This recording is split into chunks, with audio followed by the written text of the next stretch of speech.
Usually when a national football team is getting ready for a World Cup, that very last friendly match before they travel, it's essentially a highly choreographed ritual. Oh, totally. It's a PR exercise, basically. Exactly. You invite some overmatched opponent to your home stadium, the fans pack the stands, they're cheering, and your star players just put on this glittering, low-stress showcase. Right. The manager is smiling on the touchline, subbing off the main guys early so they can wave to the crowd. It's a victory lap before the real race even begins. Yeah, it's supposed to be clean. It's supposed to be safe. It's an emotional send-off, right, designed entirely to just build confidence and generate some positive headlines for the team. Right, which, brings us to the scene in Asuncion on June 5th, 2026. The Paraguay national team is playing Nicaragua, and the final whistle blows on a 4-0 victory. A completely dominant scoreline. Exactly. On paper, that is the absolute definition of a perfect send-off. This is a nation returning to the World Cup after a 16-year exile, and they just put 4 goals past a regional minnow. But if you were actually watching the broadcast, the defining image of that night, it wasn't a goal celebration. Wow. And it wasn't the manager pumping his fist or the fans going wild. No, the defining image was just an absolute nightmare unfolding in the 24th minute. Yeah, that was rough to watch. It really was. We're looking at Julio Enciso. He is 22 years old. He is the absolute jewel of their attack. And he goes down in the middle of the pitch. The play stops. And he is just punching the grass in the sheer visceral agony. Grabbing the back of his right leg. Tears are just streaming down his face as the medical staff rushes out. And, in a matter of seconds, that pristine, joyous send-off we just talked about entirely shattered. Completely. We're watching this young man leave the field weeping, and suddenly the entire tactical landscape of a nation is plunged into total darkness.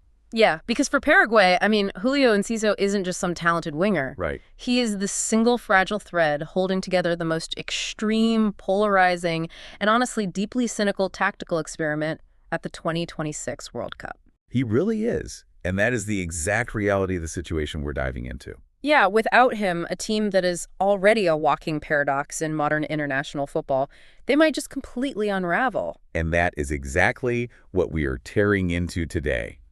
Welcome, everyone.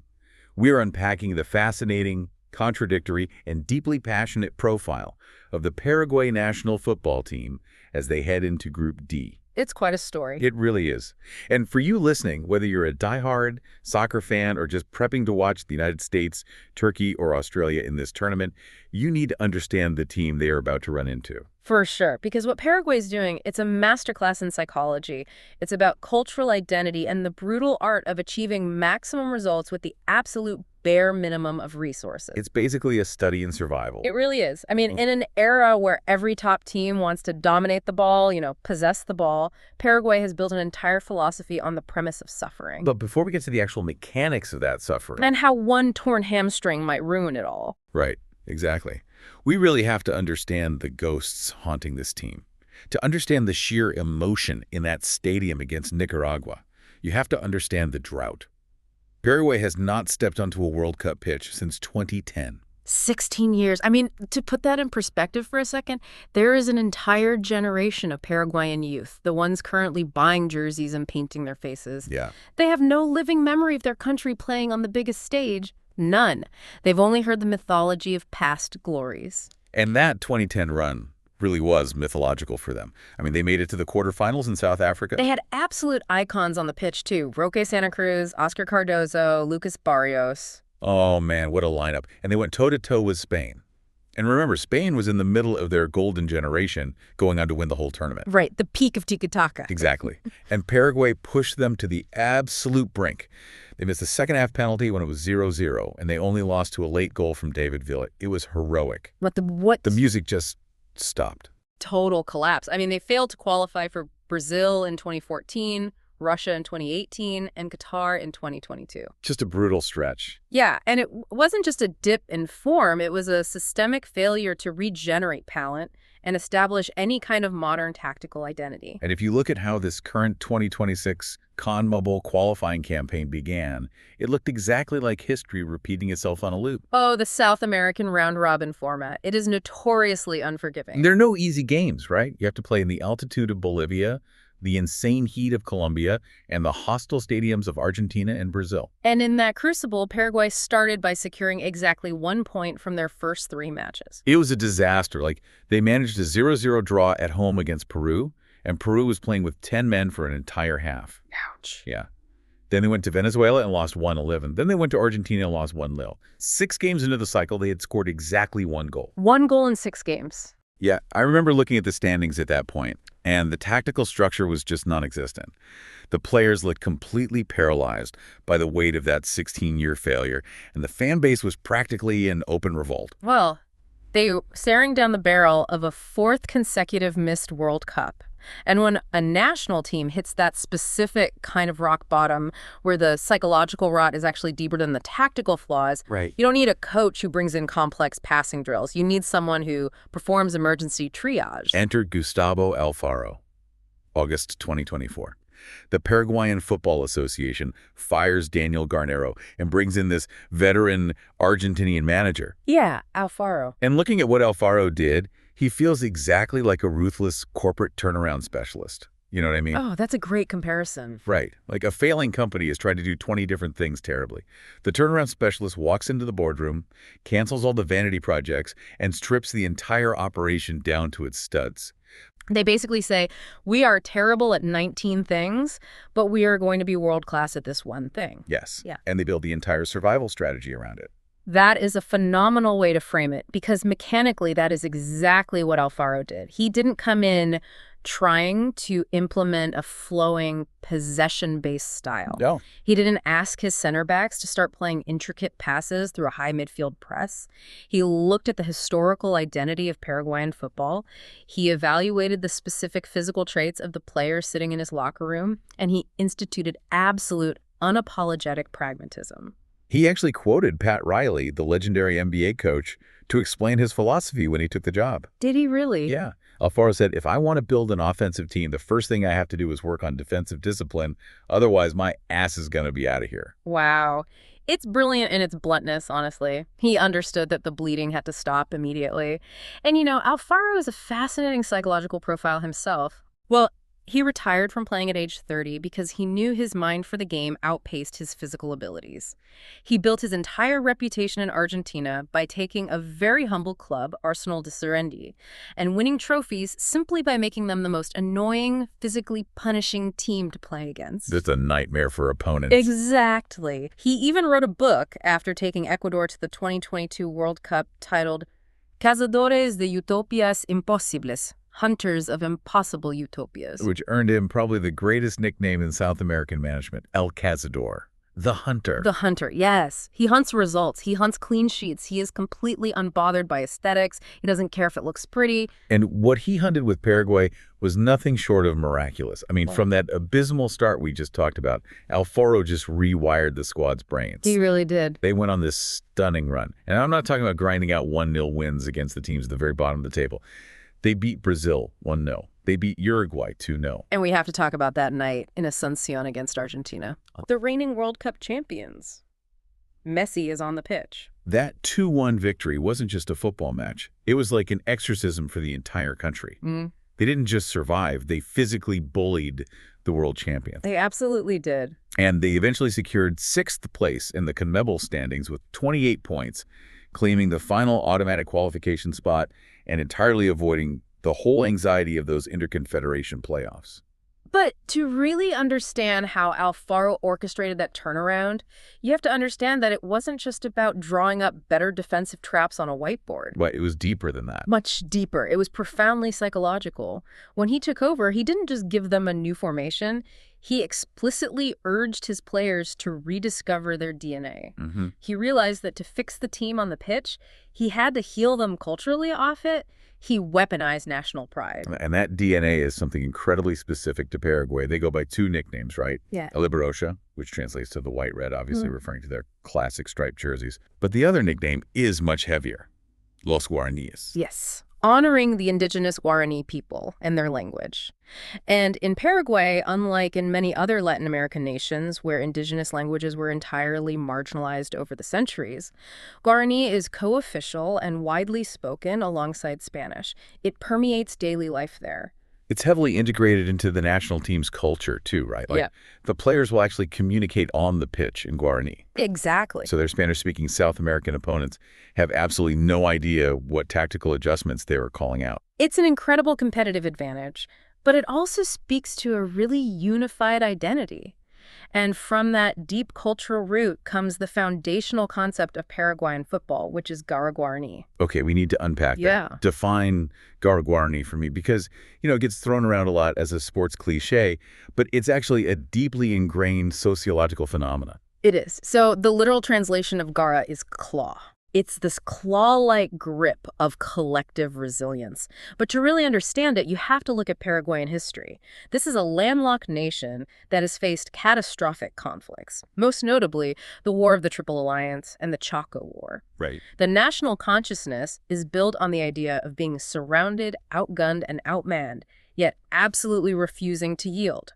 Garra Guarani is the belief that suffering is not a weakness. Suffering is actually a virtue. Wow. It is the physical courage to absorb punishment and remain standing. So it's essentially cultural memory manifesting as a footballing instinct. Precisely. In tactical terms, Garra Guarani translates to high-intensity physical commitment, an absolute dominance in aerial duels, and a defensive stubbornness that is literally designed to frustrate opponents to the point of mental collapse. They want to break you mentally. Yeah, they relish the underdog role. They want you to attack them because they know they have the psychological stamina to resist it. And the defensive statistics from their qualifying campaign are just a terrifying testament to that philosophy.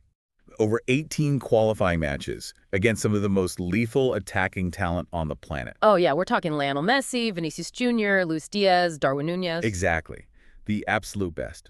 And against them, Paraguay conceded only 10 goals. 10 goals in 18 games in South America is an elite, almost incomprehensible metric. They were second only to Ecuador, who conceded 5. Out of those 18 games, Paraguay secured 9 clean sheets. Literally half the time they stepped onto the pitch, the opponent couldn't manufacture a single goal. It's crazy. But how does that actually work mechanically? I mean, you can't just tell 11 guys to be resilient and suddenly stop Brazil from scoring. What does the architecture of this defense actually look like on the grass? Well, it's all about the geometry of the low block. Alfaro typically favors a 4-4-2 or maybe a 4-3-3 shape, but honestly, the formation matters way less than the spacing. Okay, walk me through the spacing. Imagine the 100-yard pitch. Alfaro compresses all 10 of his outfield players into a 25-yard band of space, parking them right at the edge of their own penalty box. So they're essentially collapsing the playing field. Exactly. They physically remove the space. Look, a player like Vinicius Jr., he thrives when he has 30 yards of green grass to sprint into behind a defender. Right, he needs room to run. But Alfaro says, I'm going to put my defenders so close to our own goalkeeper that you literally have nowhere to run. You are forced to try and play intricate, one-touch passes through a dense forest of 8 incredibly aggressive Paraguayan players. And the undisputed lumberjack of that forest is their captain, Gustavo Gomez. Yes. He's 33 years old, plays his club football for Palmeiras in Brazil, and he has over 86 caps. Gomez is the physical and emotional patriarch of this team. I mean, he's won multiple Copa Libertadores titles with Palmeiras. He is an absolute master of the dark arts of defending. The dark arts, yes. He dominates every aerial duel in the penalty box, but more importantly, he constantly manages the defensive spacing of the team. Like, if the midfield line drifts even 5 yards too far forward, Gomez is the one screaming at them to drop back and seal the gap. And right next to him is Omar Alderete, who plays in England for Sunderland. And he wasn't just clearing balls out of the box in qualifying. He scored the defining goals. Crucial goals. Yeah, he scored in the 1-0 win over Chile, and he scored that thunderous header that won the game against Argentina. That partnership, Gomez and Alderete, is the absolute bedrock. But, the true unsung heroes of a system like this are the fullbacks. How so? Well, if you're playing a low block and you don't have much of the ball, your fullbacks are constantly running. They are tracking the opponent's wingers back and forth for 90 minutes straight. Which brings us to Junior Alonso, who plays for Atletico Mineiro. I found this stat from the CI East Football Observatory, and I literally had to read it 3 times to make sure it wasn't a typo. Let's hear it. Junior Alonso played a world-leading 6,026 minutes for club and country in 2025. Wow. He played more minutes than any other outfield player on the entire planet. That stat right there is the purest distillation of Garra Guarani. The physical endurance required to absorb pressure for 90 minutes game after game without losing your defensive concentration is immense. Yeah. When you don't have possession, your defenders are running actual marathons just to chase the ball. And Alonso, he simply never breaks down. But hold on, here's where the defensive logic gets really weird for me. Okay. We're talking about this historically great, impenetrable defensive wall. Normally, a defense with numbers like that is anchored by a legendary, undisputed goalkeeper. You know, an Alisson from Brazil or an Emi Martinez from Argentina, someone who plays every single minute and has this telepathic chemistry with his center backs. Yes, that is the standard formula for defensive stability. You need that core. But Paraguay used 6 different goalkeepers during the 18-game qualifying cycle. Yes, they used Carlos Coronel, Santiago Rojas, Juan Espinola. It was a revolving door. Yet they only conceded 10 goals. That defies every logic of defensive chemistry. If your keeper is constantly changing, your center backs should be terrified. How did they survive that? Because the system insulates the goalkeeper. Okay, explain that. Well, in Alfaro's low block, opponents are rarely getting clean one-on-one breakaways against the keeper. They are forced to take low-percentage shots from way outside the box, or they have to try to head the ball through heavy traffic. So the keepers aren't being asked to make miraculous game-saving stops every 5 minutes. They just have to be competent, catch the long shots, and let Gomez and Alderete handle all the real danger. So the wall itself is the system, not the individual brick between the posts. Exactly. Though it seems they've finally settled on a starter heading into the tournament, they're leaning pretty heavily on a 38-year-old veteran, Gatito Fernandez, who plays for Cerro Porteño. Gatito brings a really calming veteran presence. And there's a beautiful piece of symmetry there, actually, as he's following in the footsteps of his father, Roberto Fernandez. Oh, really? Yeah, his dad was Paraguay's starting goalkeeper at the 1986 World Cup. Oh, wow, that is cool. Okay, so you built this massive, impenetrable fortress. But if you spend all your time building a fortress with walls this thick, you inevitably create a secondary problem. You do. Did you forget to build a gate to get out and actually attack? And that is the fatal paradox of Paraguay right there. Their offensive numbers are the exact mirror opposite of their defensive brilliance. It is an Achilles heel of massive proportions. In those 18 qualifying games, they scored exactly 14 goals. 14? That averages out to a microscopic 0.78 goals per game. That's nothing. It was the joint lowest average of any side to reach the World Cup finals. Half of their matches, 9 out of 18 games, ended with them failing to score a single goal. And when you look at the tactical data, the anomalies are staggering. They have the lowest possession in South America, averaging just 37%. But, this is where we have to reframe how we think about modern football. What do you mean? If you are an American or a European fan watching, you are heavily conditioned to believe that 37% possession is a failure. You think, wow, Paraguay's getting dominated. But for Alfaro, 37% possession is a trap. A trap? Yes, they are weaponizing the opponent's ego. Okay, you have to explain that. How is giving up the ball a weapon? Because of human nature. Yeah. If you are playing against Paraguay and they let your center backs just hold the ball at midfield, your team starts to feel confident. You think, hey, we control this game. Right. So your fullbacks push up, your midfielders creep closer and closer to the penalty box, and suddenly you have committed 7 or 8 players into Paraguay's half of the field. And what happens? You have left massive, empty acres of grass behind your own defense. So it's a tactical rope-a-dope. You let them punch themselves out against your guard, wait for them to leave themselves totally exposed, and then you strike. Exactly. And the data proves this is entirely intentional. Paraguay recorded the highest direct speed of any side in South American qualifying. Direct speed. Contrast that with something the listener might be familiar with, like the tiki-taka style of Spain or Manchester City. Sure. If you watch tiki-taka system, a team might use 15 to 20 short, triangular passes to slowly, methodically move the ball from their goalkeeper all the way to the opponent's penalty box. It's slow build-up. Right, very patient. Direct speed is the exact opposite. It measures how quickly the ball moves toward the opposition goal line once a team wins possession. For Paraguay, it's basically a 2-pass operation. So quick strikes. Very quick. Gomez wins a tackle. He instantly launches a 40-yard diagonal ball into the empty space left by the opponent's overconfident fullbacks, and a winger sprints onto it. But I mean, that strategy puts a crushing amount of pressure on the few players tasked with actually scoring. Because if you only have 37% possession and you're relying on lightning-fast counterattacks, chances are incredibly rare. Oh, absolutely. Let's talk about the guy at the absolute tip of this spear. Antonio Sanabria. He plays in Italy for Cremonese. Sanabria has arguably the most difficult job on the pitch. He is the lone striker operating in total isolation. He ended up as their top scorer in qualifying with 4 goals. And, to his credit, they were massive goals. He got the winner against Bolivia, the winner against Venezuela, and the equalizer in that huge win over Argentina. Clutch goals. Yeah. But he only started 8 of their games. If you are Sanabria, the psychological burden must be immense. You know you are going to spend 85 minutes of the match just chasing the opponent's center backs around to cut off passing lanes. You might only get one clean look at the goal all game. The margin for error is practically zero. If he mishits a shot in the 20th minute, he knows he might not get another chance until the 75th minute. And because Sanabria is so isolated, the creative burden falls entirely on the wingers to bridge the massive gap between the low defensive block and the striker. Which brings us to Miguel Almiron. Listeners in the US and the UK will know him very well from his time at Newcastle United in the Premier League, though he's now back in MLS playing for Atlanta United. He's 32 now, a veteran with 73 caps. Almiron is the engine of the transition. When Paraguay wins the ball deep in their own half, Almiron is the one tasked with carrying it 50 yards up the pitch at top speed. His work rate is insane. The data shows he won possession 82 times and created 23 chances in qualifying. Both of those were team highs. Wow. He's doing the dirty defensive work and the creative offensive work.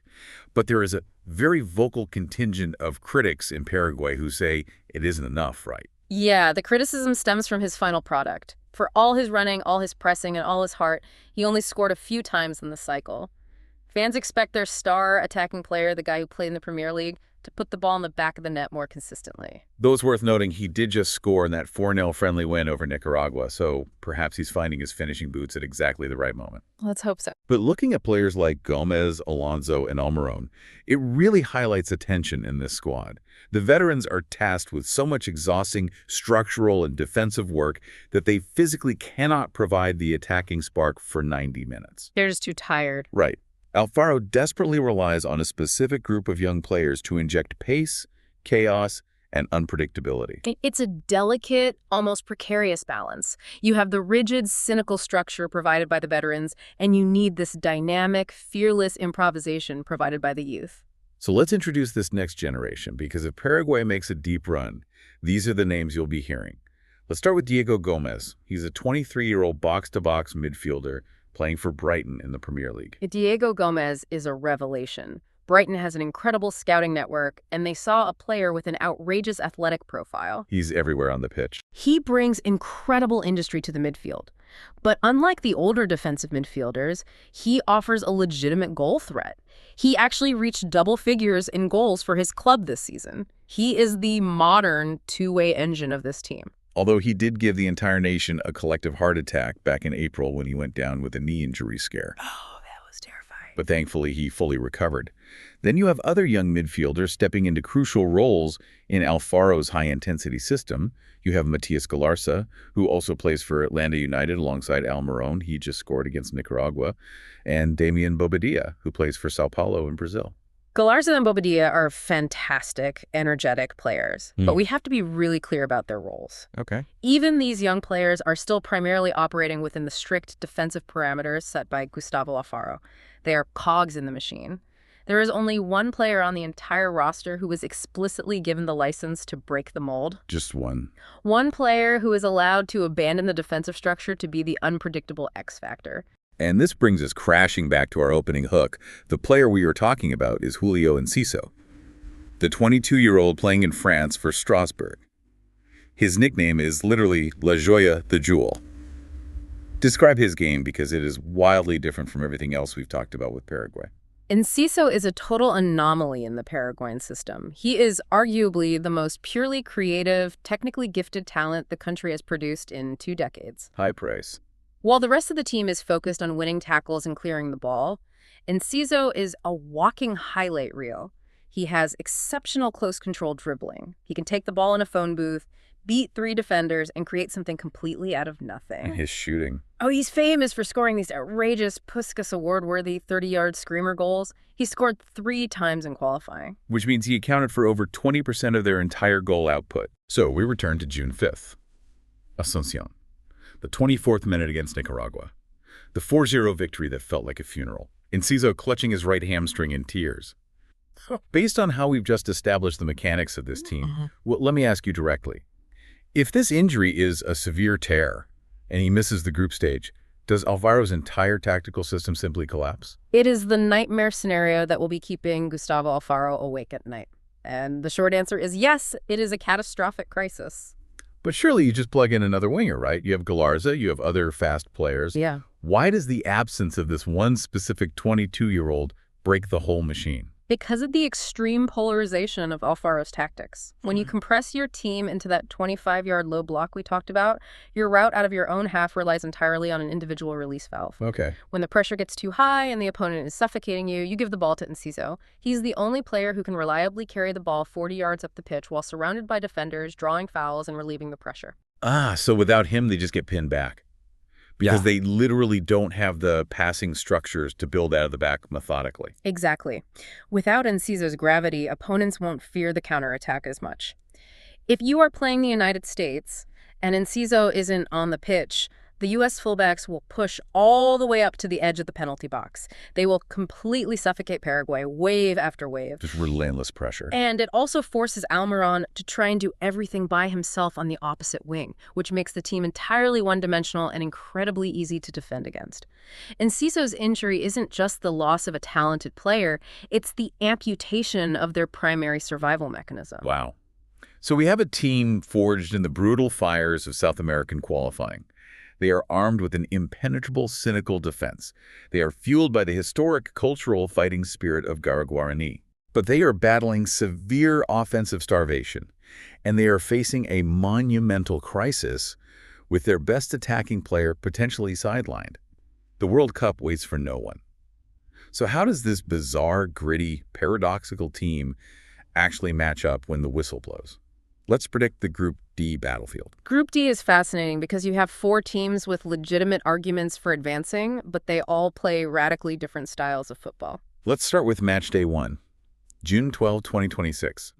SoFi Stadium in Inglewood, California. It's the United States versus Paraguay, the co-hosts against the wall. And before we talk tactics, we have to talk about the date, June 12th.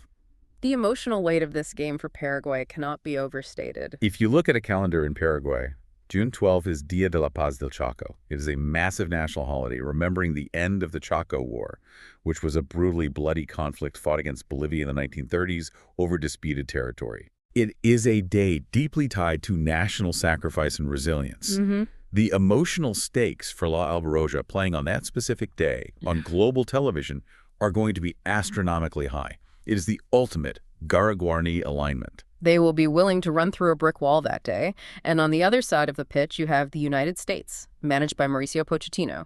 The U.S. has a very talented squad. You know, Christian Pulisic, Rustin McKennie, Fowler, and Balogun. They are favored to win the group, but they're carrying a crushing burden of expectation as the host nation. The home fans will demand a dominant performance. But if you look at the tune-up friendlies from March, the U.S. showed some real defensive vulnerabilities against teams that counterattack well.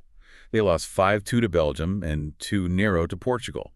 So tactically, what happens when Pochettino's U.S. team runs into Alfaro's low block? Paradoxically, playing the host nation in the opening game plays perfectly into Paraguay's hands. Oh, absolutely. The USA will feel compelled to attack. They will dominate the possession.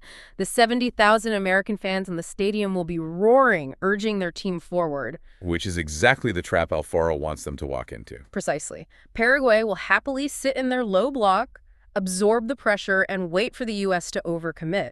If the U.S. fullbacks, like Antonee Robinson, push too high, trying to force a goal, they will leave massive spaces behind them. So it's a waiting game. The entire game will hinge on whether the U.S. attackers can patiently pick the lock of the Gomez-Alderete partnership without leaving their own center backs exposed to a 40-yard diagonal counterattack. Okay, so that's the tense tactical chess match of Match Day 1.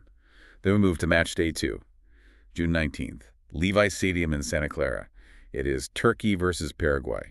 And looking at the profiles of these two squads, this is the ultimate chaotic clash of styles. It really is. Vincenzo Montella's Turkey is the exact stylistic opposite of Paraguay. Turkey is built on brilliant, unpredictable, youthful attacking flair. They have Arda Güler, who was for Real Madrid, and Kenan Yildiz, who leads Turkey in goals and plays for Juventus. Both of them are just 21 years old. So young, so talented. And they have Hakan Çalhanoğlu orchestrating everything in the midfield. But, their defense is notoriously leaky and inconsistent. They barely made it to the tournament, qualifying through the UEFA playoffs via a dramatic penalty shootout against Romania. So you have Turkey's vibrant, highly technical, slightly chaotic attack going head-to-head against Paraguay's rigid, veteran, deeply cynical defense. It's the unstoppable force meeting the immovable object. But surely, if you are Paraguay, and you know Turkey's defense is their weak point, you abandon the low block and press them high up the pitch, right? Try to force an error early? You'd think so, but doing that exposes Gustavo Gomez to a 50-yard foot race with Arda Güler or Kenan Yıldız, which is exactly the scenario Alfaro absolutely forbids. Yeah. Paraguay will not change their identity. They will challenge Turkey's young stars to prove they have the maturity to break down a veteran defense. If Güler and Yıldız try to play cute, intricate passes through the middle, they are going to get physically punished by Andres Kibas, Paraguay's aggressive defensive midfielder. It's a true test of Garguarini versus youthful exuberance. If Turkey gets frustrated, and young teams often do when they are repeatedly fouled and denied space, and they push 8 men forward to break the deadlock, Paraguay's verticality could brutally exploit them. Exactly. But again, it all depends on if Antonio Sanabria can finish the one chance he gets. Which brings us to the final and potentially most grueling group game. Matchday 3, June 25th, back in Santa Clara, Paraguay versus Australia. And if Turkey was a clash of opposites, this match is like looking in a very gritty mirror. It is the ultimate physical stalemate. Tony Popovich is managing the Socceroos, and Australia is fundamentally built on the exact same principles as Paraguay. Rigid defensive structure, physical resilience, an incredible work rate, and a heavy reliance on set pieces. Neither of these teams wants the ball. Both of them view possession as a liability. Both of them want to defend deep and counterattack. So what on earth happens when two teams who actively refuse to hold the ball play each other? Do they just stand in their own halves and stare at it? It could be an incredibly grueling, low-scoring war of attrition. The midfield will be a total battlefield, constant fouls, endless aerial duels, and an overwhelming reliance on corners and wide free kicks to generate any sort of danger. But here is the terrifying scenario for Paraguay. What if the results in the first 2 games don't go their way? What if they enter matchday 3 absolutely needing a win to advance to the knockout stages? How do you break down an Australian team that has absolutely no intention of attacking you? This is exactly where the profound lack of offensive creativity could be fatal. If Australia sits in a low block, Paraguay has historically proven they cannot break down set defenses. They do not have the intricate passing game to pull defenders out of position. And if Julio Enciso is sitting on the bench in a tracksuit with an ice pack on his hamstring, who picks the lock? Without Enciso's individual brilliance to create chaos, a must-win game against a stubborn defensive side like Australia is Gustavo Alfaro's worst nightmare. It becomes the game of who blinks first or who makes a catastrophic mistake on a 70th minute corner kick. Group D is going to be an absolute dogfight. Okay, let's pull all of this back together. We've looked at the incredible paradoxical story of La Albiroja, a team forged in the brutal fires of South American qualifying. Yeah. A team resurrected from the absolute brink of irrelevance by Gustavo Alfaro's ruthless tactical discipline and psychological mastery. A team fueled by the ancient, unyielding spirit of Garguarini. They are a profound testament to the power of collective identity over individual stardom. And I think that is the massive takeaway for our listeners today. In international football, you don't have 10 months a year to train together like a club team does. You have a few weeks. Right, the margins are so thin. In that environment, knowing exactly who you are, embracing your cultural identity, and playing unapologetically to your specific strengths is often infinitely more powerful than simply throwing 11 talented individuals onto a pitch. Paraguay knows exactly who they are. They are the wall. They are the underdogs. They are perfectly comfortable suffering. Knowledge is most valuable when understood and applied. Alfaro understood the bruised soul of Paraguayan football, and he applied a system that protected it and weaponized it. But before we wrap up, I want to leave you with a final, slightly provocative thought to mull over, something to watch out for the moment you tune into that opening match in Group D. We've spent this entire time establishing that Alfaro's system, the entire psychological architecture of this team, is predicated on not making mistakes. Absolutely. It's built on frustrating the opponent, absorbing endless pressure, and forcing them to crack first. The zero on the scoreboard is their foundation. It is the source of their belief. But think about this. What happens if Paraguay concedes a penalty in the first 5 minutes against the United States on June 12th? What if that impenetrable wall is breached early, not by a structural failure, but by a fluke deflection, or momentary lapse in concentration, or a brilliant piece of individual skill by Christian Pulisic? If they go down 1-0 in the 5th minute, the script is completely flipped. Totally flipped. They are suddenly forced to entirely abandon their defensive comfort zone. They have to take the ball, dominate possession, and chase the game against an opponent who can now sit back and counterattack them. Does Garguarini have a plan B for that, or does the entire psychological architecture of the team shatter the moment the wall cracks? That is the ultimate test. Resilience is easy to maintain when the master plan is working. The true measure of Garguarini will be how they react when the plan falls apart. We will find out soon enough. Thank you so much for joining us on this deep dive, whether you were rooting for the U.S., Turkey, Australia, or you just love the grit of an underdog story. We hope you watch Group D with these new tactical and cultural lenses. Enjoy the tournament.